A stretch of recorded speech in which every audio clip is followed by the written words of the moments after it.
ಶ್ರೀ ಪರಮಾತ್ಮನೇ ನಮಃ. ಶ್ರೀಮದ್ಭಗವದ್ಗೀತಾ ಅಥ ಚತುರ್ದಶೋऽಧ್ಯಾಯಃ.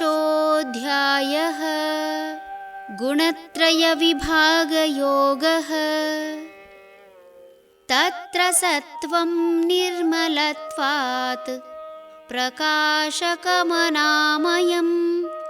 ಸುಖಸಂಗೇನ ಬಧ್ನಾತಿ ಜ್ಞಾನಸಂಗೇನ ಚಾನಘ. ಇವುಗಳಲ್ಲಿ ಸತ್ವವು ನಿರ್ಮಲವಾಗಿರುವುದರಿಂದ ಅದು ಪ್ರಕಾಶಮಾನವಾದದ್ದು, ಯಾವ ದೋಷವೂ ಇಲ್ಲದ್ದು. ಎಲೈ ಪಾಪರಹಿತನೇ, ಅದು ಸುಖಾಸೆಯಿಂದಲೂ ಜ್ಞಾನಾಸಕ್ತಿಯಿಂದಲೂ ಜೀವನವನ್ನು ಕಟ್ಟಿಹಾಕುತ್ತದೆ. 3 ಗುಣಗಳಲ್ಲಿ ಅತ್ಯಂತ ಉತ್ತಮ ಗುಣ ಸಾತ್ವಿಕ ಗುಣವಾದರೂ ಇದು ಸುಖ ಮತ್ತು ಜ್ಞಾನದ ಆಸಕ್ತಿಯಿಂದ ಕಟ್ಟಿಹಾಕುತ್ತದೆ. ಗುಣ ಯಾವುದಾದರೇನು? ಗುಣದಲ್ಲಿ ಒಳ್ಳೆಯದು ಕೆಟ್ಟದ್ದು ಸಹಜ.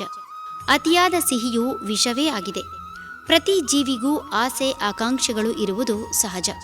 ಕೆಲವು ಸಾತ್ವಿಕ ಆಸೆಗಳಾದರೆ ಇನ್ನೂ ಕೆಲವು ರಾಜಸಿಕ ಹಾಗೂ ತಾಮಸಿಕ.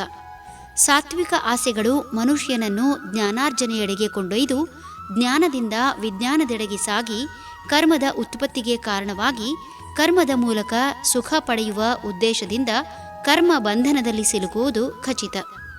ಇಂದಿನ ದಿನಗಳಲ್ಲಿ ಜ್ಞಾನ ಪಡೆಯುವ ಉದ್ದೇಶವೇ ಇತರರನ್ನು ವಂಚಿಸಲು ಎಂಬ ಸಂದೇಹ ಮೂಡುತ್ತದೆ. ಪರಸ್ಪರ ಸಹಾಯ ಹಾಗೂ ಸಮಾಜದ ಏಳಿಗೆ ಮತ್ತು ಪ್ರತಿಯೊಬ್ಬರಿಗೂ ಎಲ್ಲವೂ ಬಹಳ ಸುಲಭವಾಗಿ ಸಿಗುವಂತೆ ಮಾಡಲು ದುಡಿಯಬೇಕಾಗಿರುವ ವಿಜ್ಞಾನ ಕರ್ಮದ ಉತ್ಪತ್ತಿ ಮಾಡಿ ಸುಖದ ಆಸೆಯಿಂದ ಅಪಾತ್ರರ ಕೈಗಿತ್ತಿರುವುದರಿಂದ ಇಂದು ಸಾಮಾನ್ಯರ ಬದುಕು ದುಸ್ತರವಾಗಿದೆ.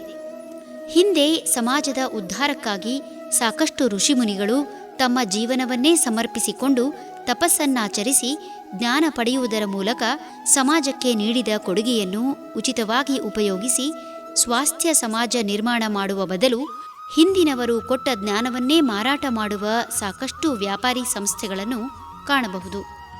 ಹರಿ ಓಂ ತತ್ಸತ್.